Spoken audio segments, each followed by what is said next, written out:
in the matchup or don't really understand. Okay. The two things being, the first one is I think too often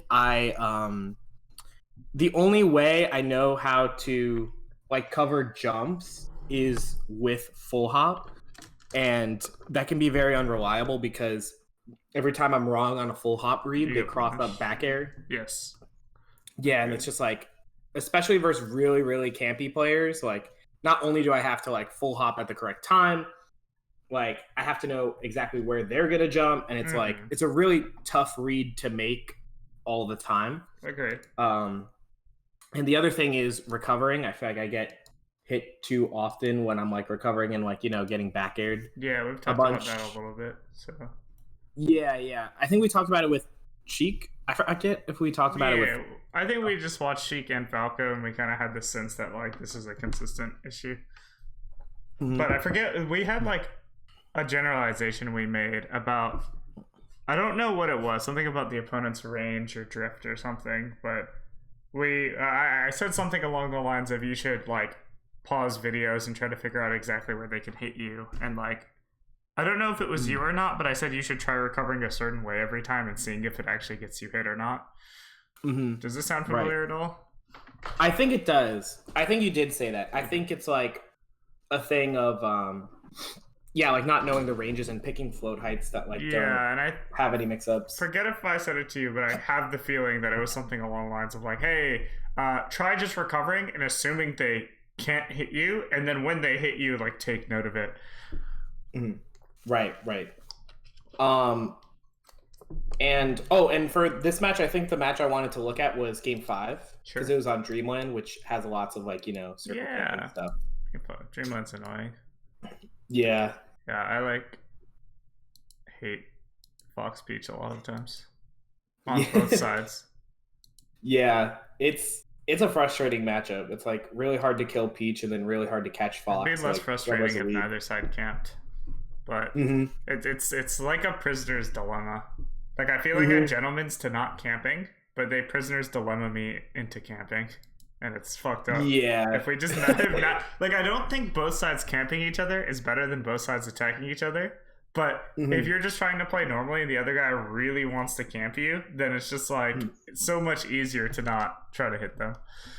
Yeah, it's like you have to change your whole game plan. Yeah, essentially. Yeah, it's just like which of the two game plans do we want to play? Yeah, and I also like have a hard time like adapting to that. Like, I think this person, I thought he was relatively defensive, but then we went to Dreamland and I didn't shift my like your mindset, like kind of. Yeah, because it's like camping on Yoshi's is so different. Yeah, absolutely. I think it's. I'm like, I get you. Yeah. Like we had only played on Yoshi's FD and Stadium, so like there was no top platform there, and then Yoshi's is too small of a top platform. So here I didn't adapt to that, and I think it comes a lot from like overcommitting on escape reads, and I need to think about like safer ways to beat it. Makes sense. Oh, can you see my screen? Yeah. Okay, cool. Well, let's watch this.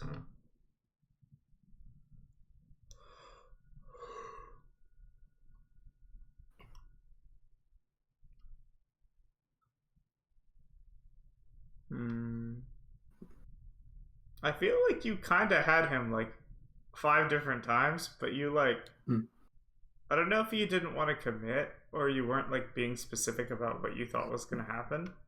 But let's go back for a second. So I thought your turnips were sick. You threw this turnip, you threw this one up, that was great. And then here, I feel like what I'm thinking is I'm either going to crouch and the back air is not going to be able to even hit me. And then if he really drifts into me, he might just get down smashed. Or I could just like dash left right now. He can't possibly hit me, and then I'm going to be able to pressure his landing, right? Right. And you chose to dash right, which I guess the only reason I'd personally dash right is if I wanted to dash right and then hold down just to like get as close as possible before I get hit. Right. So let's stop for a second because we've talked about threat ranges some. We talked about top platform a bunch versus Falco, I think. So this is a good chance to talk about it. What do you think now that both you've played it, you've thought about it, and we talked about it? So I think with threat ranges, specifically platform ones, right? Yeah. Um, I think I obviously still need to like work on understanding it, but I definitely like have tried to consider more how much the opponent needs to dash. Yeah. But I still think I have a hard time estimating how fast they'll fall from top platform That to makes the sense. floor. It's hard. Um, so like I think right here is like an example of like I think I recognize that I wasn't in threat range because I'm not shielding. Like I'm Yes. not because that's what I did versus both Ginger and Free Palestine when we Yeah, watched. and I It. think you knew that here. But I didn't set up correctly on the spot that like he could get to. Like I tried some weird like dash forward into crouch, but I was like late.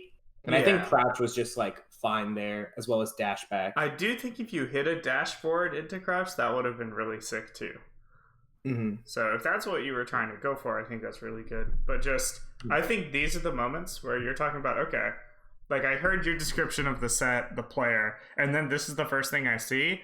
My immediate thought is, okay, I don't think this player is very hard. Like lots of the time, I think players who play campy play very, I guess the word I would use is like inaccurately, in the sense that they do a lot of really bad things in a lot of spots, but because they are just generally camping, people are either too frustrated or mess up too much to like actually deal with it well. Where I feel like if the pace of the match was a little more normal and your mental state's pretty normal, then like if an aggressive fox did an option like this, it's much more likely to get punished. Right. But I feel like it's like where people's mindset is at. So like immediately I'm already thinking, I think you could beat this guy very easily just based on the first few interactions I saw, if you're able to like have the right response and be like decisive and like not mess it up, you know? Yeah. Because I feel like you had him here. And then if we go forward a little bit, I feel like that nair was beautifully timed.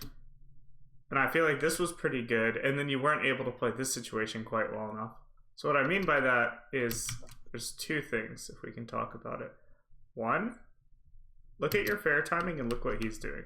So fair jab makes sense in general. But if he's short hopping right now, he can't like run into the jab, right? Oh, I see. Yeah, so I feel like, again, this is a good example of the camping fox playing inaccurately. A better fox who is paying more attention would always be in position to threaten you after you whiff this fair, right? But the camping fox is like, I'm just shooting lasers regardless of the range. And then they just shoot point blank lasers. And I mean, this is obviously bad because he has to deal with you dash attacking, and pretty much his only option is shield, maybe crouch. Right. But he can't full hop over your dash attack at this range and timing, right? Right. And he can't dash back either. So I feel like he kind of fucked himself in that he gave you one of the best possible Peach situations. But because your mind was just on like, okay, I don't want to get hit, I'm holding my space, blah, blah, blah, I'm just going to jab. And then you kind of give up your advantage. Right. Cool. That makes sense. This is clicking? Yeah. I think it's like that like lack of recognition of like the neutral to the advantage point. Like I didn't like pausing it at this point, like it's a very clear dash attack or flow cancel nair forward depending or on like whatever you think is appropriate, right? Right. But he has to deal with you there. And I feel like when you're fighting someone who's really camping you, the whole goal is to get them to that one spot where it's like, okay, I've got you now. You have to deal with this. You don't have a choice. You can't run away. Right. And I feel like he's actually given that to you twice. Ironically, again, I feel like players who like are quote unquote super campy, they play 6-minute Dreamland games, actually give people those situations a lot. Anyway, though, even when you jab, I think it's a good idea to hold down while you jab, because a lot of foxes just nair at Peach when they see her nearby, and I mean that's a free down smash always. And getting in the practice of holding down during as many actions as possible is good. Like hold down when you whiff. Like the classic that Peach players are good at is they down tilt, and then if they get hit during the down tilt, they immediately down smash, but that's usually because they're already holding down.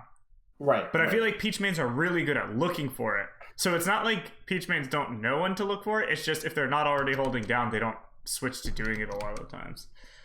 Right. Cool. So already I watched this and I was like, it's been less than 10 seconds, and I feel like you've had two potentially huge openings, not just like small openings. Mm. Right. And then similar here with your wave dash back, it was a perfect wave dash back, and I was really surprised you jabbed instead of down smashed. So I want to know what you think of that.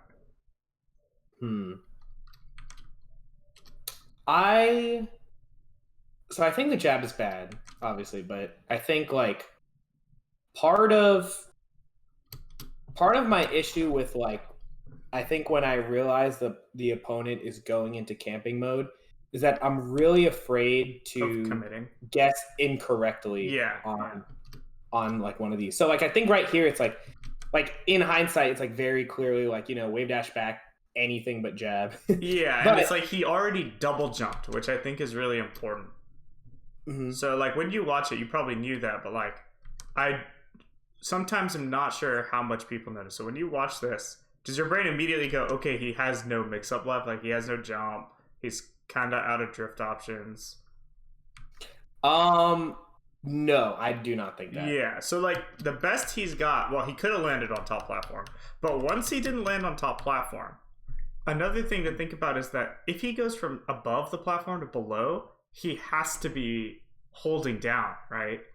Right. So most players, when they do that, they're going to be fast falling, right?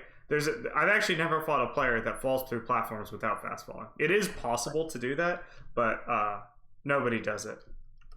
So like, you know, he's fast falling, so there's a limit on how far he can drift left or right. Does that make sense? Yeah. I've always thought, as a side note, it could be a really cool mix-up to like double jump somewhere and then start holding down, like before, like right now, start holding down, and then you'd be able to fall through the platform and still have your drift available. Oh yeah, that would be nice. But I literally have never seen a Melee player do it before. Myself included. I've never done it, but yeah, it's one of those 20-30 mix-ups. But oh yeah, it's coming. Yeah, so we'll do it one day. But anyway, yeah, so what are your thoughts now? Yeah, it's like a thing where it's like I am too focused on like not getting hit myself and like not letting something turn into a reversal, that I'm not reacting to moments when he's clearly like in front of me and I can at least pressure. Yeah. And I think like at the very least, like obviously the one thing I need to work on is like my reactions to advantageous positions, for sure. But also like not being afraid to like, even if I'm like late on this reaction, like I don't even have to make that like risky for me at all. Like even doing a flow cancel nair. Yeah, and even like late. just dash dancing if you're really not sure and trying to set up for something better than a jab could be high reward. Like, you know, you dash dance for a second, he lands, he panic like hold shields, and then you grab him or you read his roll or whatever, right? But right. I guess you're not. It's like you're not giving yourself that opportunity. Yeah. Because I think the riskiest part of this was if you thought somehow he could drift and like catch you or something. I don't think down smash has any risk if you know he's not hitting you. Right. Because like, what's he gonna do? Just get hit, right? There's not much. And then it's funny because after all of this, we've talked about being careful. I think you're like, okay, I want to hit him now. And this is where, like, this dash attack is really, really bad versus Fox. Yeah. And I'm sure you know that. So it's like, I almost feel like this is more of a mental battle thing than, like, a specific thing to some extent. But it's kind of like both ways. You could either improve your ability to specifically play the spots, and then that would aid your mental game because, like, you're playing the spots better, so it's easier to have a better mentality. But you could also do it the flip way, where it's like, okay, I'm going to have better mental game, and then that's going to translate to me being able to make better decisions. Right. And I like tackling it from the both sides at the same time, if that makes sense. Yeah, I totally agree. It's like, I think this dash attack is just like me kind of realizing I had him many times, and I'm just like, dude, I want to hit him now. Yeah, it's like I feel like I earned it or something. Yes, I agree, and it's like you could tell you felt that. Because I don't think you would do that dash attack if you were like playing well and everything was normal. Yeah. So already you can kind of see some of the elements of like, again, I'm trying to like, it's not really like hate on anybody, but I'm trying to characterize like how I view the campy players and like how interactions with them tend to go. And this kind of all adds up to me. And it's funny because, again, he doesn't even punish you. Like, if this guy was, like, dialed in, you would whiff this and you would, like, get destroyed. Like, dash JC shine, wave shine you across the stage, up tilt, back air, you're off stage, you get bared 3 more times. That's your stock. And then he really camps you because you're a stock down, you know? Yeah. No, I do think that this playstyle is not that good. Yeah. I've had a lot of experience fighting. You are really from New York. Players. Yeah, Kaon and DJ come to mind. Yeah. Where they do not play to win neutral. Yeah, they don't care about that. Yeah. So, like, I think to some degree, like, part of playing them is, like, obviously I think that dash deck was, like, in frustration, but, like, the way that I've, like, molded around their play specifically is just thinking, like, okay, all I have to do is not put myself in the absolute worst spot. But that doesn't recognize, like, when they actually mess up. Yeah, and it's funny because I actually think you did a great job of putting yourself in good spots, and you were immediately rewarded for it. Because I know how it is. Sometimes you put yourself in a good spot 10 times in a row with Peach, and you get absolutely nothing for it. Yeah. But I think it's kind of funny because this time it was like you put yourself in a good spot, and you were rewarded for it like 4 different times. Yeah. So I think just focusing on that and focusing on being, again, accurate with your analysis of what's happening in the moment, I think will really help how you feel while playing the set too. Right. Have you ever seen the Armada DJ set from Royal Flush? I vaguely remember it, but I have watched it. Okay, I was just curious. That was a set where, in person, I found out Armada was going to play DJ, and I was, like, one of the only spectators, because I guess nobody wanted to watch, but I was like, man, I know DJ's the type of Fox to just, like, really make it hard to hit, but I know Armada's going to, like, 3-stock him, and I was like, I wonder how, so I was really excited to watch it. Oh, yeah, it was, like, I remember it being, like, DJ getting 5, like, nair rollaways, and then Armada just obliterated him. It was so funny. And it's also, it falls apart so much when they don't have a lead. Yeah. That's the other part. But yeah, I like that set a lot. So roll down smash, I think. Not the worst, but definitely still a little bit off on your, like, timing / spacing assessment. Yeah, like, he did not go as far as I thought he would. This would have been a great spot to roll jab, maybe, you know? Yeah. And then it's funny, but I think if you just stuck to your strat of what you've done so far, which is kind of space outside of his range, you jump backwards. Great. Just hold that jump, you know, right around here. He would have whipped this bear and you would have probably fared him. But I think you actually double jump towards him to try to, like, hit him or something. Right. But again, I feel like everything you've done so far has worked, but maybe it felt like it wasn't working. So, you know, you're like, okay, I got to do something else. Right. And then bring out the bad dash attack again, and then, you know. Yeah. Okay, we have a reset to neutral. And I actually feel like now that, like, the game has kind of broken open in a sense, you've actually done a worse job of staying outside of his range. You keep trying to move forward, and then he just has a hitbox in your face. But I feel like if you had the same level of just staying outside of his range completely that you did at the beginning, you'd be whiff punishing a lot of this stuff. Right. Like, I don't think that was a good nair from him. It was, like, a pretty just standard.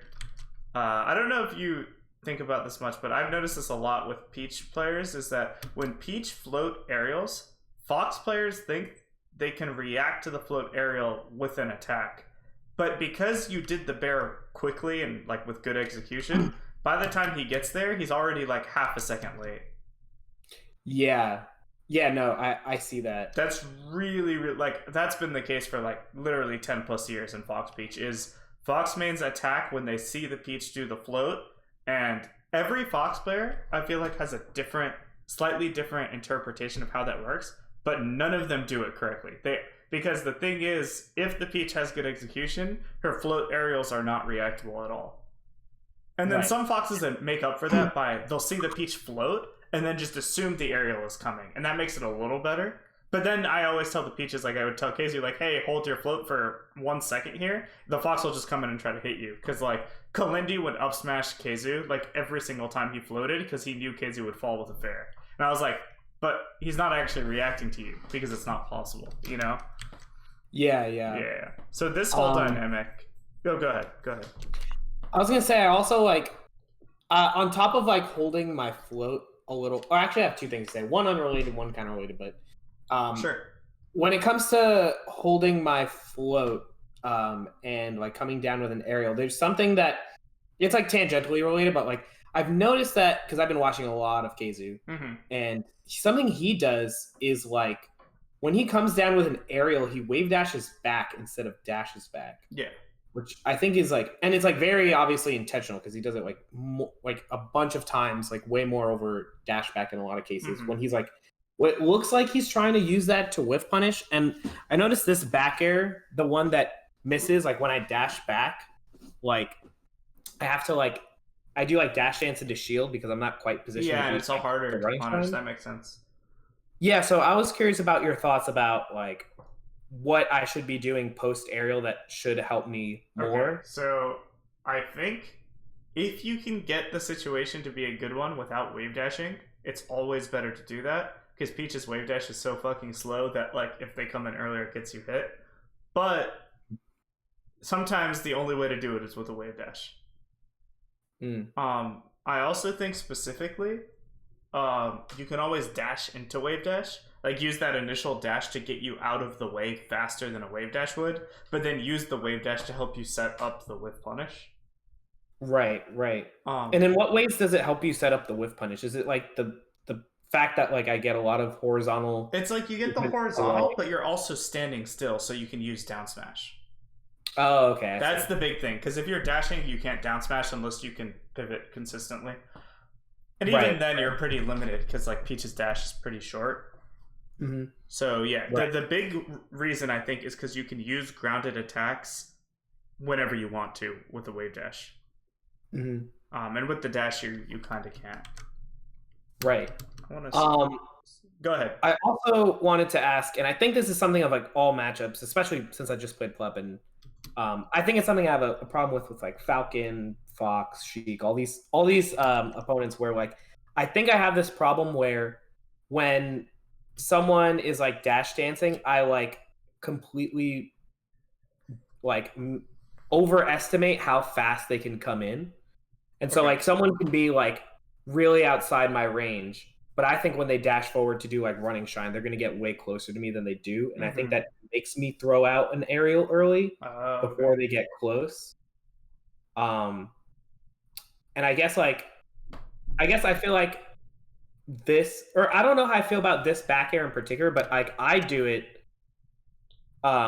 because I'm like kind of scared. Like I feel like the range was still like kind of far away. So I actually think the range was right, but the thing is, since he was just F tilting, I feel like there's no way he could have got there in time. Right. So like let's say I paused it right here and he wasn't F tilting. Like he was just standing still that whole time. I think this is like the exact range where you should back air. Right. Yeah. Now further than that, I agree. But this is literally the perfect spot, I would say. Given that, setting up the bear takes time. Right. And my goal here is just to like hold the float. Yeah. But I think the back air you did was fine too. I was just saying that like sometimes you could also do that, like depending on the player, how they're reacting to you and stuff. Oh, okay. Yeah. Like here, I think what you did was great, and I was just pointing out that hey, he reacted, tried to nair, and it was way too late, right? But I was just saying that in some cases, there are players who will, as soon as they even see you jump, or as soon as they see you float at all, they will run in, and then versus those players, a lot of the times you want to hold your float. Right. Yeah. Okay. So, yeah. So the reason I think this bear is good is because you don't have to mess with that at all. Like this bear perfectly stops him from trying to hit you. Right. Like if he was gonna dash forward, it would have happened by now. Yes. And if he doesn't, we're in neutral. Yeah, and then you're pretty safe. Exactly. So no problems there. But what I was saying is more like I said, Keizu will like full jump towards Fox, and then do the like forward drift float nair, and Kalindi up smashes, and I'm like, dude, you realize like that should not be consistently possible unless the Fox knows exactly what you're gonna do. Right.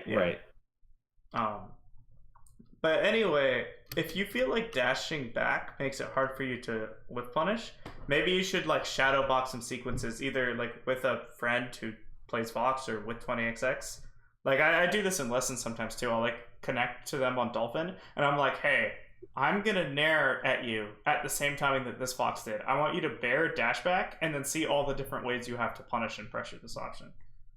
Right. Since we don't have that long, we probably shouldn't do it. But if you have some time, just ask someone to nair at you at the same timing that this guy did. And specifically, this guy nared at you after he saw you float bear. Right. And I think that'll help you lab it out. And I trust that like you'll find tons of good answers. Initially, just looking at this, I feel like if you just dash back right now, then you'd be able to dash attack his nair landing probably. Right. I definitely hesitate a lot on dash attack with punish. I get too afraid of the fact that like they could shield it. So my main thought with dash attack with punish is a couple things. If you haven't started your dash yet, it's way riskier because you have to do the 3 or 4 frames of dash before you can even dash attack. So it makes it a much slower option. But if you're already in your dash animation, dash attack's a 6-frame option instead of like a 10-frame option. So like you can confirm a greater amount of information, if that makes sense. Right. And then my other thought is, if you feel like the situation is ambiguous, there's nothing wrong with not biting on the whiff punish and then just turning it into a mix-up instead. Like, okay, you nared, but I don't know if you're going to undershoot it or not. So instead of dash attacking, I'm just going to run towards you. And then if you did do a bad nair, you're probably going to panic and hold shield or spot dodge or something, and I can outplay that. But if you did an undershot nair, I didn't get baited, and now I can actually play a mix-up on that option. Right. That makes sense. Yeah, and don't be afraid to do that. Like, I think high-level melee, like 80% of the time is about not taking the whiff punishes, honestly. But versus lower-level opponents, I feel like they just give you the whiff punishes, and you should just take them. Right. Unpunished by Ryobeat.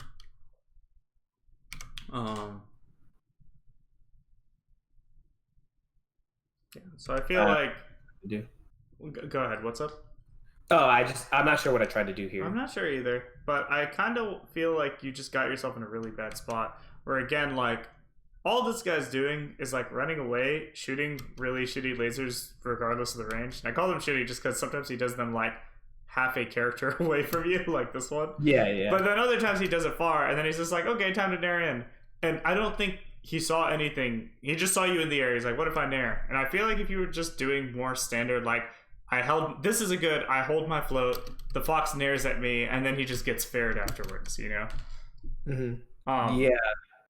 I feel like you're not really testing him, I guess, on, like, what I perceive to be standard Peach Fox situations. But what you perceive to be standard Peach Fox and what I perceive to be standard Peach Fox are probably different. So we need to find a way to talk about it that, like, makes sense for you. But do you see why, like, by default in neutral, what I'm expecting from Peach is, like, she jumps and she holds her float, and then it's kind of hard for Fox to challenge it. Right. Right.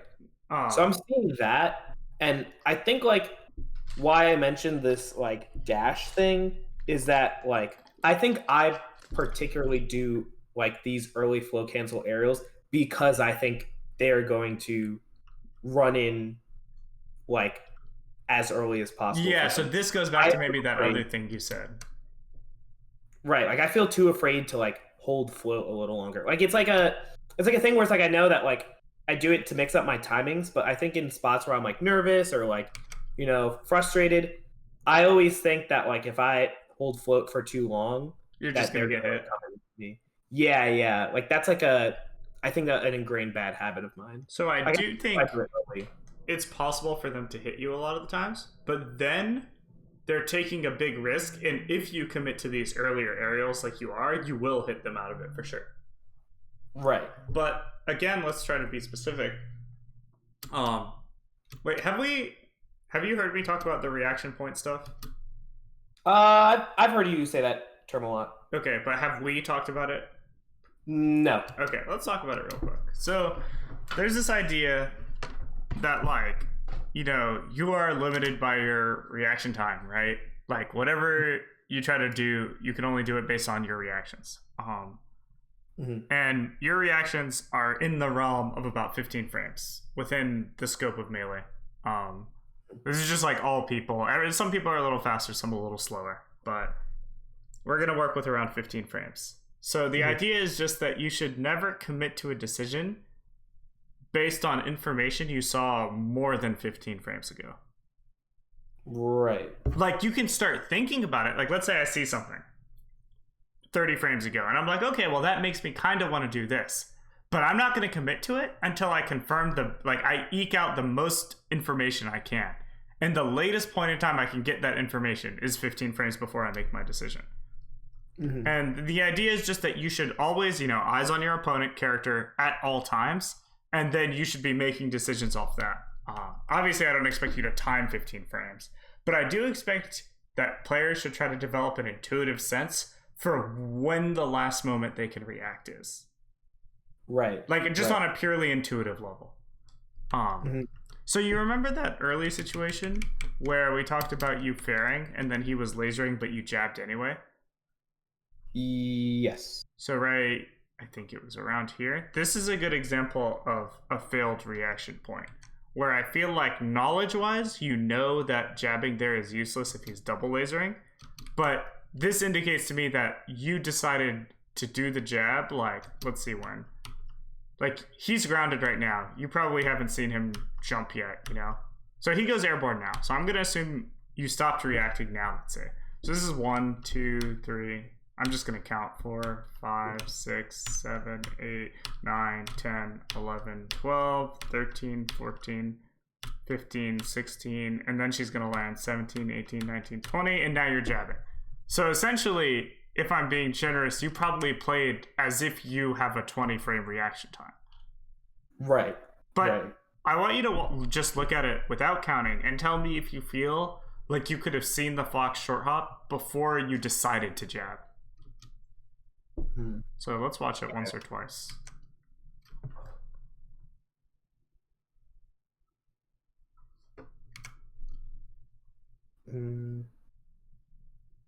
So I'm looking. Wait, the short hop from the lasers? Yeah. So right here, you're about to fair, right? You're thinking, okay, I'm gonna do this fair.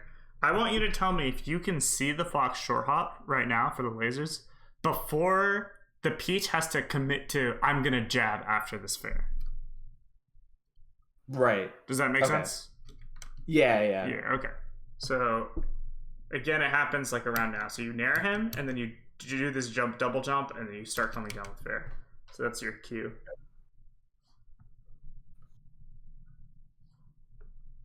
Yeah, it feels like there's definitely enough time. Yeah, so I'll pause it when I see him jump personally, just to have some sort of reference.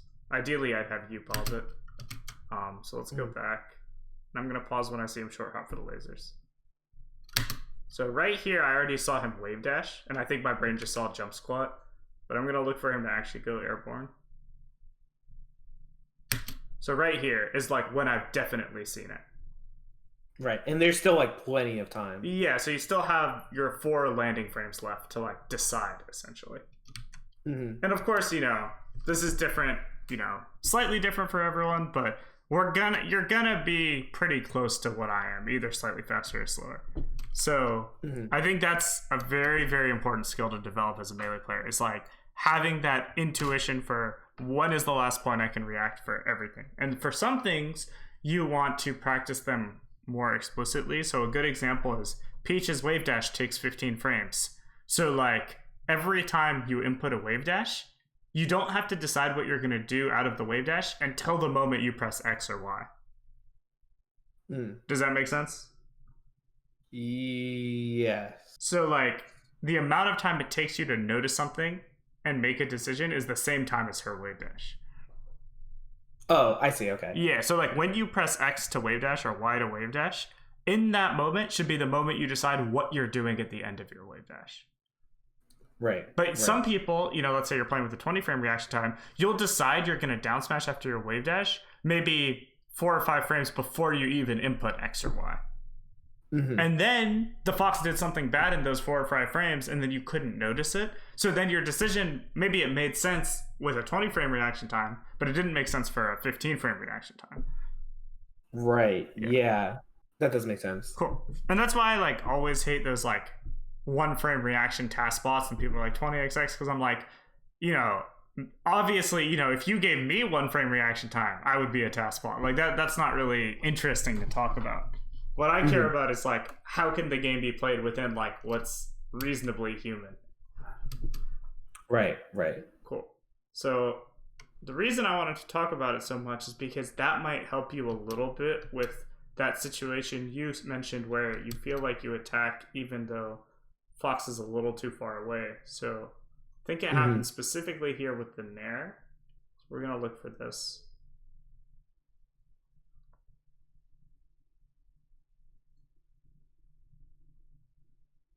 Okay, so let's look at this one. So right now, you're jumping. You should be watching him. Hopefully by now, you notice that he was short hopping. Does that make sense? Yeah. So by now, you should think, okay, he's going to be landing as I'm up here. What do I want to do? And I think if you concretely knew that he was just landing from double lasers, you wouldn't have felt like I need to early nair to stop him from hitting me. Right, because he's still in lag, and I'm already in the position I want to be in. Exactly. Now, you might have chosen to do like a fair, because that's slower, or you might have held your float. But specifically, the problem of I'm going to early aerial out of my float to protect myself from being hit wouldn't have been a fear at all. Right. But from there was no way from the laser he could have come in at that point. Yeah, definitely not to hit you out of the air, at least. He could have dashed forward, of course, and then you might have to deal with he runs really deep and then hits you, but that's like maybe half a second later, right? And from watching you, I feel like you pay a lot of attention to the relative position of your opponent, but it's not always very specific. Right. Yeah, like you're clearly playing, you're like a very reactive player. That's not the problem. But it's just that because, again, I think Peach is pretty slow, and again, Fox is pretty fast, it's really easy to feel that pressure of, okay, I need to do something really early. Like, that's very true for Peach. She does need to commit early. But you don't have to commit that early. You know what I mean? Yeah. I totally agree with the assessment of like I am reactive, but I don't pay attention to like the animations that are happening. Like if someone is like, I know correct spacings, but I only judge based on the spacing and not like, oh, he is in laser lag. Yes. Which means I can now do this. Like, but I don't that do would that change everything. It's like that earlier one too, where I was like, hey, specifically he double jumped and he fast fell through the top platform. So I know his drift is limited. I didn't notice. Yeah. And those are the things that I think change this from, like, your game plan isn't bad, I think. Like, your game plan versus him right now, I'm watching this, I feel like your game plan's way better than his. But because you're not being specific, it's really hard for you to translate your pretty good game plan into, like, consistency versus this style. Like, I feel like if I were to play your game plan, but with, like, a 20-frame reaction time or not being specific, my result would be completely random versus these players. Because I'd be like, man, I'm in all the right spots, and then I just can't always get what I need out of it. Right. Cool. That makes sense. Let's stop for a second. What do you feel overall at this point?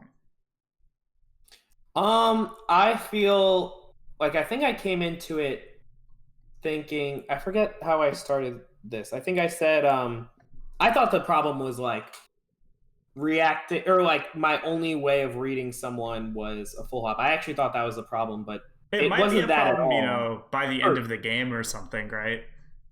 Right. Yeah. But now I think it's more so like I am not correct. I'm not correctly reacting to moments where Fox can be at like a frame disadvantage when I'm next to him, and because I'm reacting so late, I do like a safety like an option that's like not too crazy. It's like a jab or something. Yeah, you're like, okay, I gotta not commit. I gotta play it safe. Yeah, exactly. And then by the time he like messes up in front of me, I don't like react in time. Then and they 2 like, seconds later, you attack him really badly because you're like, I had all my openings. I want to hit him now. Right. And then you combine all of that, and it's like it's really hard to win, or it's even really hard to express yourself within like your knowledge of Peach. Like you're not even getting to do all the good Peach things, I feel, because you're kind of being constrained by that stuff. Yeah. No, I agree. Like I don't even know what I'm even doing, or like I don't even know my scrap mix-up. For all I know, like I can outplay him every time I. Yeah, you actually might obliterate him every single time, but like we don't know. Yeah. So I feel like supplementing like your current gameplay with being a little more specific and not being more reactive, but specifically understanding what your personal reaction window is, because you're already playing very reactive. But again, if you can play with a 15 frame instead of a 20 frame reaction time, you'll be a much better player. Right. And, this match ended up being a really long match, so I wouldn't be surprised if halfway through the match, the jump read thing was the most relevant thing. But I feel like, without a doubt, if you played this cleanly from the beginning, this would be like an easy 2 or 3 stop for you. Yeah. Because, like you said, it always is easier when you have a lead. Right, exactly. And I also think I even noticed in this tournament, so I mean, I haven't been playing like too much Melee. I think I forget if we talked before saying I had hand pain or not, but you've mentioned yeah, I think I haven't really gotten back into like playing seriously and grinding yet, but I entered a tournament on like a random weekday just because I was like, oh, that'll be fun. Sure. And this was the one that was it fun? Net play tournaments in general suck. Like I feel like it's not even like lag or anything, but like waiting in your room and like just kind of alone. You're just kind of waiting to play the next guy, and you're not even going to see him. And it's like the lag, like it's not that it's unplayable, but it takes me out of the zone really easy. Yeah. It's like it's like the environment that like I don't like. I wasn't like frustrated about like losing. I was like, I entered on a weeknight. I didn't expect anything crazy. But one thing I did notice is that I hadn't been playing a lot of Melee in general. Like I hadn't played in like weeks or something. Sure. And I entered just for fun. And my like punish game carried me the entire like bracket, and even versus like Skurzo, even though he beat me, like when I get the openings, I make them count like a lot. Yeah. So I don't even want to like think about like punish game stuff. Like I think it really is like this reaction stuff and understanding what I can do at certain ranges, because like I usually get a hit and I take it really, really far. Yeah, that makes sense. Cool. So I think that you're gonna have to, if you want to improve on this, it is something you have to practice like specifically. Like I said, like the wave dash example is really nice for Peach because her wave dash like perfectly aligns with the timing I want you to be reacting. Another easy one is like Peach has to roll a lot, so there's kind of no reason not to react perfectly out of every roll because you're kind of just sitting in lag for half a second doing nothing, right? Right. So like wave dashing, rolling, those are some really easy ones. Another one is every time you full hop, by the time Peach reaches the peak of her full hop and then floats and then decides what to do, it's also about a good timing that you should have reacted. Does that make sense? Right. Yeah, that does make sense. So every time you have like a little window, like ideally this is something you constantly do all the time perfectly. But just to start off with, I want it to be like, okay, every time I wave dash, like that wave dash back jab, I actually take in specific information, I react appropriately, etc. And this is also supplemented by what I usually call thinking ahead, which just means exactly what it sounds like. But like if we were to look at this spot real quick with the double jump. So I see him, where is it? Okay, he's right here. So he's on the platform. Okay, so he might try to hit me, right? He might try to do whatever. Okay, I see him dash. Okay, now I'm going to start thinking ahead. What's he going to do out of his dash? Well, he might fall down, he might double jump, right? But if I've already thought that, as soon as I see the dash off, then when he double jumps, I will be much more ready to be like, okay, now I have to check if he falls through the top platform or not. Right. But if when you saw the runoff, you were just sitting there going, okay, I'm going to wait to see what he does. And you're not thinking ahead about, okay, he either has to fall or jump here. Okay, he jumped. Now I have to see, does he go through the platform or not? That thinking ahead, combined with the reaction points, is like what's going to get you to where you down smash that every time. Right. Like I can't think about it as generally as like wait and see what happens, because that could mean so many things, and like it can be in so many different spots and positions as well as me. Like it has to be, like you said, like specific to like what he's doing in that moment. Yeah. And also that 15 frame number I'm giving, you're not going to be able to react that perfectly with just like completely arbitrary reaction, like with no idea of what's going to happen next. You have to kind of know what you're looking for. Right. But generally speaking in Melee, there's always going to be a maximum of a few things you're really worried about at any given moment. Right. Cool.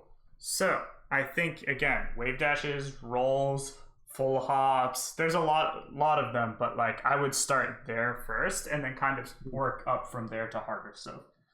Right. Like float. Yeah, like or just like, hey, I'm just dash dancing, and then this fox randomly spot dodged, and then like I reacted to it instantly, and then did something good. You know. Right. Like that's not easy because there was no cue. You didn't have anything in mind, but like. Definitely just your basic neutral game stuff, you should be able to do it. Right. And I think it'll feel good for you because, again, I already think you're kind of playing in that way. It's just not specific enough. Right. Yeah. Like you think it like caters to the style. But yeah, it caters to exactly what you're trying to do anyway. Like, I just feel like you just have to adjust the number slightly or the specifics. Right. I was gonna say, is it cool if on that note we end the lesson? Because I think we talked about a good amount of things, and like in 8 minutes, we'd probably just like talk about some more situations with a similar theme. Yeah, get what you need to do done. But we'll talk later this month. Try to work on this stuff to the best of your ability. I know you said your hands hurt, but if you go ahead. I was gonna say my hands are super good. I've like it's just been like a slower start to get back into it. Like once you're already like not practicing, like doing the motivation of like sure, yeah, I get that completely. Like I'm like my hands are good, like I'm feeling good. I don't have anything that should make me busy. Just like a little slow about like getting back into it and being a little bit more disciplined and like playing every day. Cool. I definitely will. I need to make sure that I even uploaded your last lesson, but based on talking briefly, I think if you have you rewatched our previous lessons at all? I have not yet. Okay. I look over like the notes that I've taken, but I haven't rewatched. I think if at some point, if you're just bored and have nothing to do, rewatch the previous 2 lessons, rewatch this one. I'll try to upload it soon, and then work on just being as specific as possible, and then we'll see where you're at for next time. Right. Sounds good. Okay. Cool. All right. Well, later. Have a great day. You too. Bye. Bye-bye.